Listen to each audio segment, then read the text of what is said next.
వి gold trusted gold buyers తాకట్టులో ఉన్న బంగారాన్ని విడిపించి ఈ రోజు ఉన్న మార్కెట్ ధరకే కొనబడును. మరిన్ని వివరాలకు సంప్రదించండి 77107720. డిచ్పల్లి కిల్లా రామాలయంలో మరి వాళ్ళ వార్షికోత్సవాల సందర్భంగా సీతారామచంద్ర స్వామి కళ్యాణోత్సవంకి మరి మన కిల్లా రామాలయానికి నాతో పాటు మన రాష్ట్ర tourism corporation chairman Ramesh Reddy గారు, అదేవిధంగా మన సీనియర్ నాయకుడు మరి పార్టీ ప్రధాన కార్యదర్శి నాగేష్ రెడ్డి గారు, పిసిసి డెలిగేట్ శేఖర్ గౌడ్ గారు, అదేవిధంగా మన తారాచంద్ గారు డిసిఎంఎస్ చైర్మన్ గారు, మార్కెట్ కమిటీ చైర్మన్ గారు ముప్ప గంగారెడ్డి, వీరందరూ కూడా మన మండల పార్టీ అధ్యక్షులు అందరూ కూడా రావడం జరిగింది. ఇక్కడ ఉత్సవాల్లో పాల్గొందాము, తర్వాత ఈ టెంపుల్ కూడా విజిట్ చేద్దామనే ఉద్దేశంతో రమేష్ రెడ్డి గారు రావడం జరిగింది.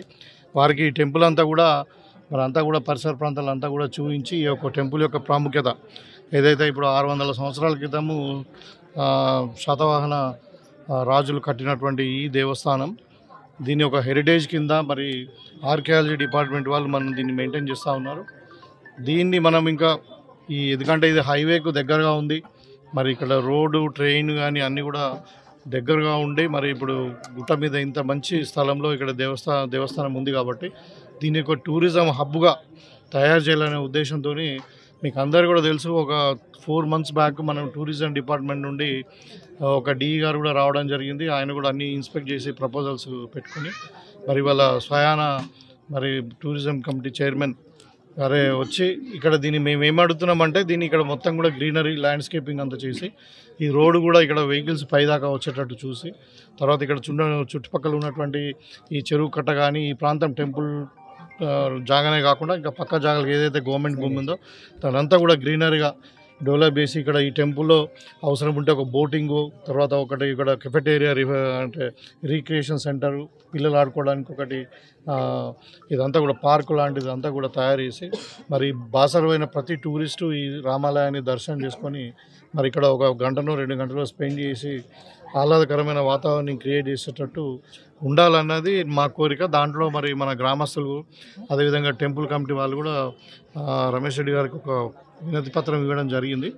సో ఇక్కడ ఏంటంటే ఈరోజు ముఖ్యంగా మీరు అందరు కూడా తెలుసు, పెద్దలు రేవంత్ రెడ్డి గారి నాయకత్వంలో మరి ముఖ్యమంత్రి అయిన తర్వాత ఇప్పుడు 14 నెలల్లో టూరిజంకు అత్యధిక ఇంపార్టెన్స్ ఇస్తూ ఉన్నాం. ఎందుకంటే ఇవాళ ఏ దేశంలో చూసినా కానీ మరి టూరిజం అన్నది ప్రధానమైన ఎంప్లాయ్మెంట్ జనరేషన్ కింద ఉంది. సో మనకు భారతదేశంలో మరి ముఖ్యంగా మనకు తెలంగాణలో చాలా టూరిజం స్పాట్స్ ఉన్నాయి. ఇప్పుడు మన జిల్లాలోనే మనకు ఇప్పుడు ఆదిలాబాద్లో బాసర్తో పాటు మనకి ఇక్కడ కిల్లా రామాలయము, అదేవిధంగా పోచంపాడు ప్రాజెక్టు కానీ, మరి ఇక్కడ నిజాం సాగర్ ప్రాజెక్టు కానీ, ఇంకా ముఖ్యంగా మన నియోజకవర్గంలో అనంతస్వామి టెంపుల్ అని ఒకటి ఉంటుంది గుండారం దగ్గర. ఆ గుండారం చెరువు పైన ఇట్లనే ఉంటుంది, సేమ్ ఆహ్లాదకర వాతావరణం ఉంటుంది. ఆ టెంపుల్ను మళ్ళీ ఇక్కడ ఈ రామడుగు ప్రాజెక్టు కూడా మనకున్న ఏకైక medium range project 1 TMC water ఏదైతే ప్రాజెక్ట్ ఉందో అక్కడ కూడా మనం బోటింగ్ కానీ అక్కడ కూడా ఇరిగేషన్కి సంబంధించిన ల్యాండ్ ఉంది, దాన్ని కూడా మనం టూరిజం కింద వాడుకుందామని చెప్పి అనుకుంటున్నాం. ఈ మూడింటిని కూడా టూరిజం సర్క్యూట్లో బాసా సర్క్యూట్లో ఇంక్లూడ్ చేయాలి, టూరిజం హబ్గా దీన్ని తయారు చేయాలనే ఉద్దేశంతో రమేష్ రెడ్డి గారిని విజిట్ చేయమని కోరడం జరిగింది.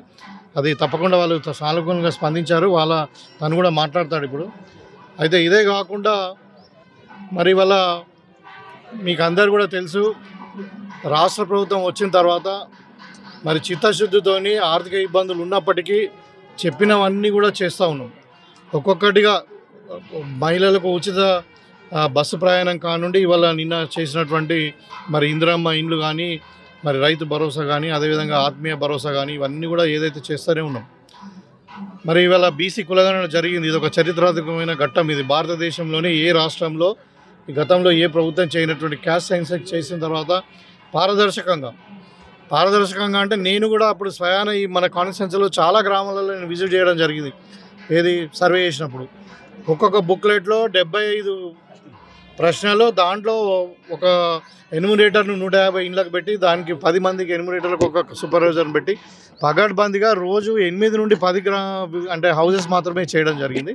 ఏ మాత్రం తప్పు లేకుండా మళ్ళీ ప్రతి అప్లికేషన్ మీద కూడా ఎన్యూమరేటర్ సంతకమే కాకుండా ఇంటి ఓనర్ సంతకం కూడా తీసుకున్నారు.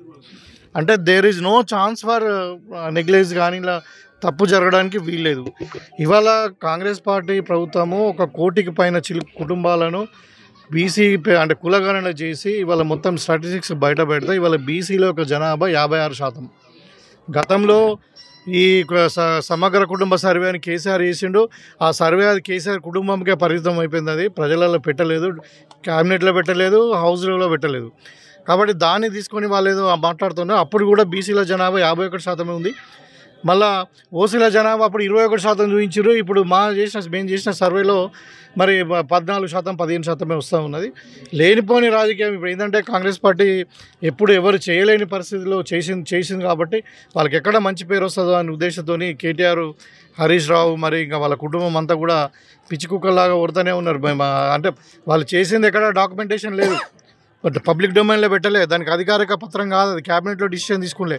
ఇవాళ మేము పారదర్శకంగా తీసుకొచ్చి మరి దాన్ని క్యాబినెట్లో ఆమోదింపజేసి మరి అసెంబ్లీలో పెట్టి ఇవాళ మేము అవసరం ఉంటే ఇప్పుడు రాబోయే రిజర్వేషన్స్ కొరకు కూడా మనం ఏదైతే డెడికేటెడ్ బీసీ కమిషన్ వేసినామో మనం రిజర్వేషన్స్ కొరకు ఆ కమిషన్ కూడా ఈ రిపోర్ట్ ఇవ్వడం జరుగుతూ ఉంది. సో అదేవిధంగా ఎస్సీ కేటగరైజేషన్ కూడా ఇది ఒక చరిత్రలో మా ముఖ్యమంత్రి గారు ఇట్లా సుప్రీంకోర్టు ఆర్డర్ వచ్చిందో లేదో 1 గంట లోపలనే స్పందించిండు.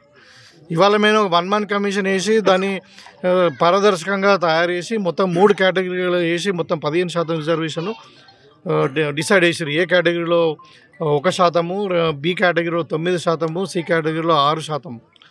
ఇవి ఇలా ఈ విధంగా చేస్తూ ఉంటే ఇవాళ వాళ్ళు అంటే ఆధారాలు లేకుండా మరి ఒకళ్ళేమో ఇది సర్వే తప్పు అంటారు, ఇంకోలేమో ఇంకో రకంగా ఉన్నది. కాబట్టి ప్రజలకు నేను కోరుకునేది ఒకటే, కాంగ్రెస్ యొక్క చిత్తశుద్ధిని, కాంగ్రెస్ పార్టీ యొక్క అంటే దాని కమిట్మెంట్ను మీరు గమనించండి. ఈ కాంగ్రెస్ పార్టీ అంటేనే పేదల పార్టీ, వాళ్ళకి ఎక్కడ మంచి పేరు వస్తుందో అనే ఉద్దేశంతో కేటీఆర్, హరీష్ రావు మరి ఇంకా వాళ్ళ కుటుంబం అంతా కూడా పిచ్చి కుక్కల్లాగా కొడుతూనే ఉన్నారు. అంటే వాళ్ళు చేసింది ఎక్కడ డాక్యుమెంటేషన్ లేదు, బట్ పబ్లిక్ డొమైన్లో పెట్టలే, దానికి అధికారిక పత్రం కాదు, అది క్యాబినెట్లో డిసిషన్ తీసుకులే. ఇవాళ మేము పారదర్శకంగా తీసుకొచ్చి మరి దాన్ని క్యాబినెట్లో ఆమోదింపజేసి మరి అసెంబ్లీలో పెట్టి ఇవాళ మేము అవసరం ఉంటే ఇప్పుడు రాబోయే రిజర్వేషన్స్ కొరకు కూడా మనం ఏదైతే డెడికేటెడ్ బీసీ కమిషన్ వేసినామో మనం రిజర్వేషన్స్ కొరకు ఆ కమిషన్ కూడా ఈ రిపోర్ట్ ఇవ్వడం జరుగుతూ ఉంది. సో అదేవిధంగా ఎస్సీ కేటగరైజేషన్ కూడా ఇది ఒక చరిత్రలో మా ముఖ్యమంత్రి గారు ఇట్లా సుప్రీంకోర్టు ఆర్డర్ వచ్చిందో లేదో 1 గంట లోపలనే స్పందించిండు. ఇవాళ మేము 1 మంత్ కమిషన్ వేసి దాన్ని పారదర్శకంగా తయారు చేసి మొత్తం 3 కేటగిరీలు వేసి మొత్తం 15% రిజర్వేషన్ డిసైడ్ చేసారు. ఏ కేటగిరీలో 1%, బి కేటగిరీలో 9%, సి కేటగిరీలో 6%. ఇవి ఇలా ఈ విధంగా చేస్తూ ఉంటే ఇవాళ వాళ్ళు అంటే ఆధారాలు లేకుండా మరి ఒకళ్ళేమో ఇది సర్వే తప్పు అంటారు, ఇంకోలేమో ఇంకో రకంగా ఉన్నది. కాబట్టి ప్రజలకు నేను కోరుకునేది ఒకటే, కాంగ్రెస్ యొక్క చిత్తశుద్ధిని, కాంగ్రెస్ పార్టీ యొక్క అంటే దాని కమిట్మెంట్ను మీరు గమనించండి. ఈ కాంగ్రెస్ పార్టీ అంటేనే పేదల పార్టీ, మరి ఎస్సీ, ఎస్టీ, బీసీ, బలహీన వర్గాలను కాపాడుకోవడానికి ఇదంతా చేస్తూ ఉన్నాం. రాబోయే కాలంలో ఒకవేళ కోర్టు ద్వారా ఏదైనా అడ్డంకులు ఉన్నప్పటికీ ఖచ్చితంగా బీసీలకు ఇచ్చినటువంటి మాట ఏదైతే ఉందో మేము ఎజెండాలో పెట్టినట్టు 42% పార్టీ తరఫున మేము రిజర్వేషన్ ఇచ్చి తీరుతామని చెప్పి నిండు అసెంబ్లీలో మా ముఖ్యమంత్రి గారు అనౌన్స్ చేశారు. దానికి మేము కట్టుబడి ఉన్నాం. ఇవాళ కాంగ్రెస్ పార్టీ అంటేనే మాట మీద ఉండేటువంటి పార్టీ. ఈ చిల్లర వ్యవహారాలన్నీ కూడా ఈ కేటీఆర్ మొత్తం పదవి కోల్పోయిందని చెప్పి మరి ఎక్కడ జైల్లోకి పోతున్నాం అని చెప్పి ఇంకేదో డ్రామాలు చేస్తూ ఉన్నారు, ప్రజల అటెన్షన్ డైవర్ట్ చేయడానికి. ఇవాళ బీజేపీ వాళ్ళు, టీఆర్ఎస్ వాళ్ళు కలిసి పనిచేస్తూ ఉన్నారు. సో వీళ్ళిద్దరిని కూడా ప్రజలు ఎట్లా చూస్తున్నారంటే జోకర్లాగా చూస్తూ ఉన్నారు, పట్టించుకుంటలే వాళ్ళని. ఏదో ఇక మీడియాలో సోషల్ మీడియాను వాడుకొని డబ్బులు ఖర్చు పెట్టి తప్పును అంటే ఏదో ఉంటుంది కూడా ఒక సామెత, అట్లా ఒకదాన్ని తప్పును కూడా 10 సార్లు చెప్తే ఉప్పు అయినట్టు ఆ విధంగా ప్రయత్నం చేస్తూ ఉన్నారు. కాబట్టి వాళ్ళ ప్రజలు నమ్మే పరిస్థితులు లేరు. ఖచ్చితంగా కాంగ్రెస్ పార్టీ అంటేనే నిజాయితీకి, కాంగ్రెస్ పార్టీ అంటేనే చిత్తశుద్ధికి మారిపోయారు. కాబట్టి మరి ఈ బీసీ కులగణన కానీ కేటగరైజేషన్ అనేది ఒక చరిత్ర. ఇది తప్పకుండా ప్రజలకు రాబోయే కాలంలో అన్ని విధాలుగా అంటే డెవలప్మెంట్, సంక్షేమంలో కాదు, ఈవెన్ డెవలప్మెంట్లో కానీ రాజకీయంగా కానీ మరి అన్ని విషయాలు ఉపయోగపడుతుందని చెప్పి నేను భావిస్తాను. నాగేష్ రెడ్డి గారికి, నాతో పాటు ఇక్కడికి విచ్చేసిన కాంగ్రెస్ పార్టీ నాయకులందరికీ నా హృదయపూర్వక నమస్కారాలు తెలియజేస్తూ ఈరోజు డిచ్పెల్లిలో సీతారామచంద్ర స్వామి ఆలయంలో బ్రహ్మోత్సవాలకు సంబంధించి ఈరోజు మరి మేమందరం కూడా ఇక్కడ పాల్గొనడానికి రావటం జరిగింది. దాదాపుగా 14th సెంచరీలో నిర్మాణం జరిగినట్టు మరి టెంపుల్కు సంబంధించి ఆధారాలు కానివ్వండి, మరి దాదాపుగా 600 ఏళ్ళ చరిత్ర కలిగిన ఈ టెంపుల్ని సందర్శించినందుకు, ఈ అవకాశం కల్పించినందుకు మరి మా నాయకులందరికీ కూడా నా హృదయపూర్వక నమస్కారం తెలియజేస్తూ, మరి ఈరోజు మన సంస్కృతి సాంప్రదాయాల్ని మనతో పాటు భవిష్యత్ తరాలకు అందించాల్సిన బాధ్యత మన మీద ఉంది, ప్రభుత్వాల మీద ఉంది. ముఖ్యంగా మరి పురాతనమైన ఈ సీతారామచంద్ర ఆలయాన్ని రక్షించుకొని దీనిని ఇంకా కూడా డెవలప్మెంట్ చేసుకొని ముందు భవిష్యత్ తరాలకు కూడా దీన్ని అందించాలి. ముఖ్యంగా ఇక్కడికి సంబంధించి ఈరోజు నేను చూసినప్పుడు ఇక్కడ ల్యాండ్స్కేపింగ్ కానివ్వండి, గ్రీనరీ కానివ్వండి, మరి ఇక్కడ దీని పక్కన కూడా ఒక చెరువు కూడా ఉంది, దానికి సంబంధించి బండ్ బ్యూటిఫికేషన్ కానివ్వండి, ముఖ్యంగా మరి అక్కడ ఒక బోటింగ్ కావాలని కూడా మరి మా ఎమ్మెల్యే గారు కోరడం జరిగింది. తప్పకుండా టూరిజం నుంచి ఈ డెవలప్మెంటల్ యాక్టివిటీస్ అన్నిటి కూడా చేయడానికి మేము సిద్ధంగా ఉన్నాం. రేపు మార్చి తర్వాత వచ్చే నిధులలో దీన్ని ప్రత్యేకంగా మరి నేను ఎంత దూరం కూడా చూడాలి, దీని డెవలప్మెంట్లో నేను కూడా భాగస్వామ్యం కావాలని చెప్పి మరి రావటం జరిగింది. ముఖ్యంగా మీ అందరికీ కూడా తెలుసు, కాంగ్రెస్ ప్రభుత్వం ఏర్పడి రేవంత్ రెడ్డి గారు ముఖ్యమంత్రి అయిన తర్వాత అంటే ఈ రాష్ట్రాన్ని ముందుకు తీసుకుపోయే క్రమంలో మరి టూరిజాన్ని కూడా ఒక ఇంపార్టెంట్ రోల్గా తీసుకొని టూరిజం ద్వారా ఇటు ఎంప్లాయ్మెంట్ క్రియేషన్ కానివ్వండి, టూరిస్టులకు మంచి వసతులు కల్పించడం కానివ్వండి, ముఖ్యంగా ప్రభుత్వ ఎకానమీ కూడా మరి ఇంకో దశకు పోవాలనంటే టూరిజం ద్వారానే సాధ్యమైందని చెప్పి ఈరోజు పెద్ద ఎత్తున టూరిజానికి పెద్దపీట వేసి టెంపుల్ టూరిజం కానివ్వండి, ఈకో టూరిజం కానివ్వండి, నార్మల్ టూరిజం కానివ్వండి, మెడికల్ టూరిజం, ఇది పెద్ద ఎత్తున కూడా రాష్ట్ర ప్రభుత్వం ఒక దృఢ సంకల్పంతో ముందుకెళ్లే పరిస్థితి ఉంది. కాబట్టి ఖచ్చితంగా ఇలాంటి పురాతనమైన ఆలయాలను కాపాడుకొని ముందుకు తీసుకే క్రమంలో ప్రభుత్వం తరపున మా టూరిజం తరపున కూడా ముందుంటామని కూడా తెలియజేస్తూ, మరి ఈరోజు ఇంత మంచి అవకాశం కల్పించి మరి ఈ ఉత్సవాలలో పాల్గొనే అవకాశం నాకు కల్పించినందుకు ముఖ్యంగా మా ఎమ్మెల్యే గారికి, నాయకులందరికీ కూడా హృదయపూర్వక ధన్యవాదాలు తెలియజేస్తూ, ఖచ్చితంగా ఈ టెంపుల్ అభివృద్ధికి టూరిజం డిపార్ట్మెంట్ కట్టుబడి ఉంటుందని కూడా ఈ సందర్భంగా తెలియజేస్తున్నాం. జై శ్రీరామ్. మరిన్ని వీడియోస్ కోసం ఛానల్ ని సబ్స్క్రైబ్ చేయండి. లేటెస్ట్ అప్డేట్స్ కోసం వాట్సాప్ ఛానల్ ని ఫాలో అవ్వండి. ఆ లింక్ డిస్క్రిప్షన్ లో ఉంది.